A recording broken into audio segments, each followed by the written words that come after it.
Olá, amigos do Notícias Agrícolas. Estamos começando mais um boletim. Agora a gente analisa um pouquinho do que está acontecendo no mercado sucroenergético. É momento de entre safra, a gente sabe que a oferta começa a ficar escassa e a gente já começa a perceber essa escassez de oferta lá na ponta final como consumidor. Como consumidor, a gente já percebe a evolução nos preços do etanol e também existe aí um mercado bastante interessante para o açúcar. Sobre esses produtos, sobre a safra, sobre as expectativas, enfim, a gente vai conversar agora com a Lígia Reise. A Lígia é consultora de gerenciamento de risco da Stonex, está aqui com a gente no vídeo. Bem-vinda, viu, Lígia? Obrigado pela participação conosco aqui no Notícias Agrícolas.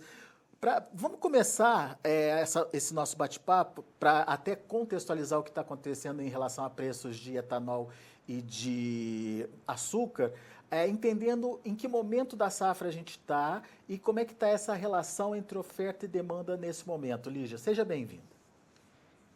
Boa tarde, obrigada.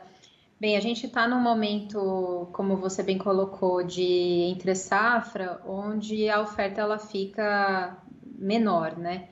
Então, esse ano especificamente, a gente deve ter uma situação ainda mais delicada, porque a entre safra ela tende a ser um pouco mais longa. O clima ano passado foi muito seco, então muitas usinas postergaram o planejamento de início da safra para em 15 dias, algumas em 20 dias. Então, algumas que tradicionalmente começariam no início de abril vão começar só na segunda quinzena. E isso, sem dúvida, deve trazer uma sustentação para os preços tanto do etanol quanto do açúcar ao longo dos próximos meses. A gente já vê isso nesse momento sendo precificado, as cotações do açúcar estão subindo e do etanol também. No mercado interno, a gente tem hoje um etanol na usina negociado base Ribeirão a R$ 2,90 e no começo do ano a gente estava falando de valores aí na casa de 2,48. Então foram mais de 40 centavos em um mês e meio, né? Muito disso ainda não chegou na bomba. A gente deve ter esse aumento sendo repassado às bombas nas próximas semanas. Daqui a pouquinho a gente vai falar dos detalhes dessa evolução dos preços aí. Mas antes eu queria só entender como é que está vindo essa safra, Lígia. É uma safra boa, é uma safra que, apesar desse atraso, ela tem potencial? Ela vai ser prejudicada pelo clima. A questão que a gente enxerga é que há alguns meses a perspectiva ela era mais negativa. Hoje, com as chuvas que nós tivemos nos últimos meses, que foram positivas em várias regiões, parte desse prejuízo deve ser recuperado, porém não todo o prejuízo. E ainda algumas regiões específicas receberam volumes insuficientes de chuva. Então, a gente espera que vá haver uma quebra de safra. Nós trabalhamos com um número de 590 milhões como o nosso cenário base, mas sabemos que eventualmente pode até vir um número um pouco menor. Então, 590 em relação ao ano passado é uma queda de quanto, Lígia? olha, na safra passada, que na verdade ainda é a safra atual, Aham. porque o que a gente moer em março ainda vai ser contabilizado na safra 2021, que termina oficialmente em março. Então, para essa safra 2021, nós trabalhamos com 605 milhões de É uma toneladas. boa diferença, né? É uma boa diferença.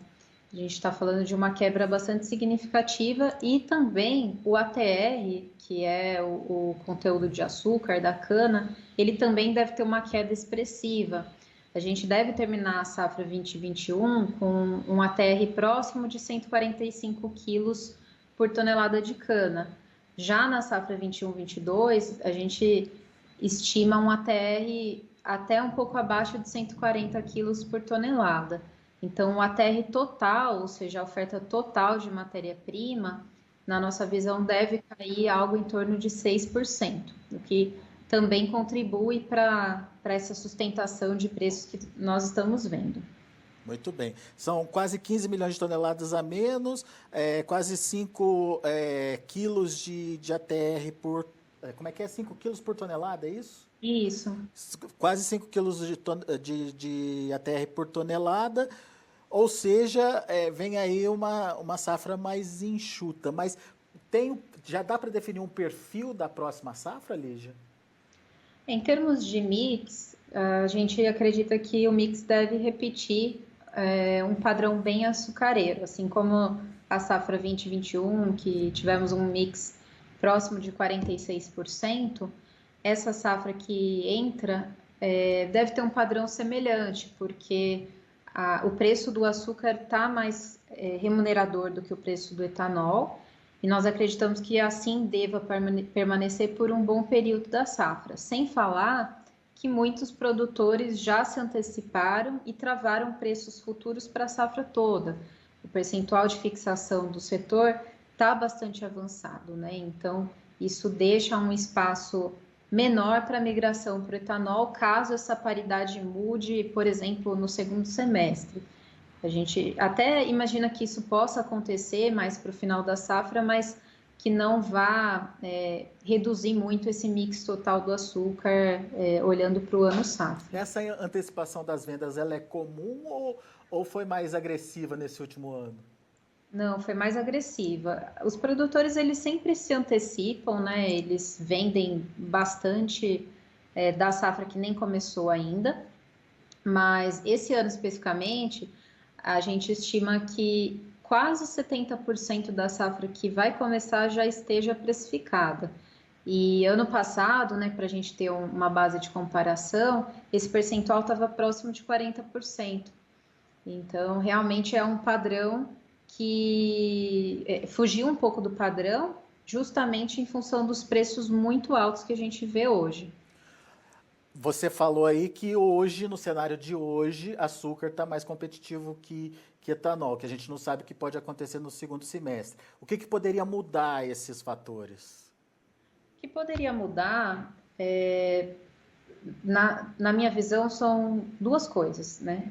O lado do açúcar, a gente poderia ter, no médio prazo, preços mais baixos, decorrentes principalmente de uma precificação da safra global 21-22, com aumento de produção em vários países, Ano e do passado a outro. gente teve quebra de players importantes, né? Redução da participação de players importantes, né? Exato, a gente teve quebras na Europa, quebras na Tailândia, e os preços estão altos e podem incentivar um aumento, um novo aumento da produção. Então, a Tailândia mesmo é um país muito importante que chegou a produzir 15 milhões de toneladas e está produzindo a metade, praticamente. E na safra 21-22, se o clima for favorável, é bem provável que eles expandam bastante a produção, que recuperem parte dessa quebra. E a Índia também deve ter uma safra boa, então nós temos hoje uma percepção que essa safra 21-22, que vai começar em outubro, ela possa ser melhor. Isso associado a um mercado de etanol possivelmente mais apertado historicamente apertado para esse período de segundo semestre, pode eventualmente fazer essa paridade, essa remuneração da fabricação do etanol ficar melhor do que a do açúcar. A gente tem uma expectativa de que o ano que vai iniciar seja um ano em que a gente tenha mais demanda por combustíveis, que o cicloto cresça em relação à safra que está acabando e que a oferta seja menor. Então, assim, demanda mais aquecida, oferta menor, preços da gasolina mais firmes, tudo isso nos leva a crer que os preços do etanol para a safra vão ser melhores do que foram dessa safra também, que já foram em grande parte da safra bons, né? Mas devem ser melhores ainda. Então, são esses dois fatores que a gente coloca na balança para imaginar que talvez essa situação mude mais para o final da safra. E essa demanda mais firme pelo etanol já começou a ser verificada, né? Esse começo de ano já foi mais forte aí em termos de demanda. Sim, sim. Os números mostram, né, desde que a pandemia estourou, né, e o consumo de combustíveis caiu drasticamente em abril, maio, junho, né, que tivemos meses muito ruins. Desde então, o consumo todo mês vai melhorando. Inclusive, o mês de dezembro, que é o último mês onde a gente tem dados oficiais da ANP disponíveis, mostram que o consumo cicloto já foi melhor do que o consumo no mesmo mês de dezembro de 2019, o que é bastante surpreendente quando a gente olha para todo o sentimento e tudo que todo mundo estava dizendo lá no meio do ano passado, né? Que se pintava um cenário bastante pessimista para consumo diante do que estava acontecendo naquela época mesmo. Na verdade, o que acabou acontecendo foi uma recuperação bastante expressiva, né? E até mesmo em plena pandemia, esse consumo de dezembro ter superado o do ano anterior sem pandemia. E o ano começou bem, né? Não no mesmo ritmo de dezembro, mas a gente tem sinalizações de que o consumo de janeiro e de fevereiro devem ser positivos também, devem ser bons. Muito bem. Isso significa, então, que a gente pode ter preços firmes para o etanol. Você já passou alguns números, 2,48 é o preço na usina? Não, Isso, 2,48 era o preço na usina no começo no do ano, começo do ano. do hidratado. Hoje esse preço está em 2,90. É uma recuperação, portanto, bastante importante aí, quase mais de 40 centavos, como você bem colocou, e que ainda não chegou no consumidor final. Esse 2,90 ainda não está lá na bomba. É, tem espaço para continuar subindo ou a paridade aí com a gasolina pode ser um teto, Lígia, para esses preços? A grande questão que se coloca aqui é que o preço da gasolina também subiu bastante. Então, a gente, da mesma forma que vê que há espaço ainda para um repasse às bombas do lado do etanol, também existe esse espaço do lado da gasolina. E o mercado de petróleo lá fora, ele continua firme, né? A gente tem um barril de petróleo Brent trabalhando na casa de 63, $1 que não está cedendo. Então, hoje mesmo, né, nós estamos vendo um aumento expressivo da gasolina lá fora. Então, enquanto a gasolina estiver fortalecida dessa forma, a gente não descarta novos aumentos pela Petrobras na refinaria, e esses novos aumentos podem sim levar quase que diretamente a um aumento adicional do preço do etanol nas usinas, que é o que tem acontecido, né? Nas últimas semanas, as usinas elas estão acompanhando muito de perto essas movimentações da Petrobras e, inclusive, né, esse último aumento da Petrobras de quase 17 centavos da gasolina na refinaria foi o estopim, digamos, para que as pedidas das usinas subissem da forma que subiram aí nesses últimos dias. E é normal a gente ver, né, principalmente no período de entre-safra, alguns meses, enfim, algumas semanas aí, de etanol mais caro que a própria gasolina, ou pelo menos naquela comparação dos 70%, chega a exceder esse percentual. Então a gente pode ver isso acontecer de novo, mesmo com essa alta da gasolina. Sim, a paridade, ela inclusive chegou acima de 70% em várias regiões em novembro. Em novembro, o estado de São Paulo mesmo chegou a ter paridade perto de 72%. E aí, desde então, essa paridade foi caindo, né, por conta dessa alta da gasolina, que não foi totalmente acompanhada pelo etanol. A gente deve ter um novo aumento de paridade e isso se traduzir em uma redução da participação do hidratado no consumo total de combustíveis. Isso deve acontecer sim, e é plenamente normal, né? Não é algo automático, como bateu 70%, ninguém mais consome etanol, né? O consumidor, muitos preferem o etanol ou não fazem a conta assim tão diretamente. Então, tem uma lentidão nessa perda de consumo, nessa migração mesmo do consumidor do hidratado para a gasolina, por exemplo. Então, mesmo com a paridade chegando a 71, 72, os níveis de consumo de hidratado ainda devem continuar fortalecidos, o que desenha para nós um final de safra de estoques apertados. E é por isso que o mercado está tão fortalecido. Eu acho que está todo mundo olhando para essas projeções, entendendo que a entre-safra deve terminar com estoques justos, né? Principalmente considerando que a próxima vai atrasar. Lígia, a gente entendeu todo esse movimento do mercado do etanol.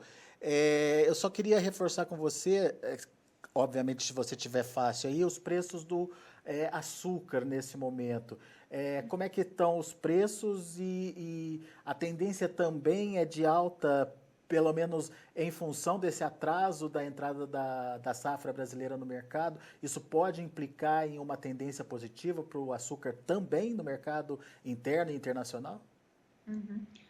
Então, os preços do Nova York, tela março 21, eles estão negociando na casa de 16,60 hoje, em torno dessa região.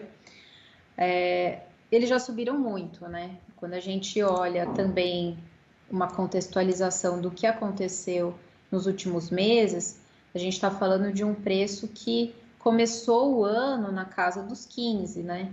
E esses 15, ele já era bem acima do que ele chegou em meados de dezembro, que ele estava na casa dos 14. Então, assim, muito desse contexto todo que a gente falou já está no preço, né? O preço ele já está refletindo esse cenário em que há uma quebra de safra na Tailândia, na Europa, a Índia com problemas de exportação, o Centro-Sul na entre-safra.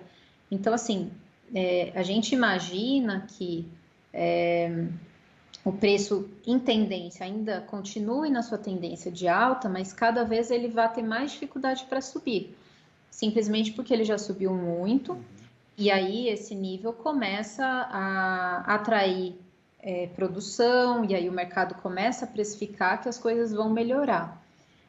Um outro ponto importante que está por trás desse fortalecimento do açúcar é o cenário macro. Nós temos visto um movimento de valorização generalizada das commodities, das ações. Tem muito dinheiro no mundo, né? Teve muito estímulo nos Estados Unidos principalmente, e juros baratos. Então, esses ativos que rendem mais, claro, tem um risco maior, mas também tem uma rentabilidade possivelmente maior, estão sendo os queridinhos do mercado, né? E o açúcar entrou nesse bolo. Então, a gente entende que parte desse upside, né, dessa valorização que houve no mercado de açúcar, ela também é um pouco especulativa em meio a esse cenário macro favorável às commodities. Dito isso, né, a gente entende que o curto prazo ele ainda tem sustentação, porque os fundamentos devem começar a melhorar de fato mais para metade do ano.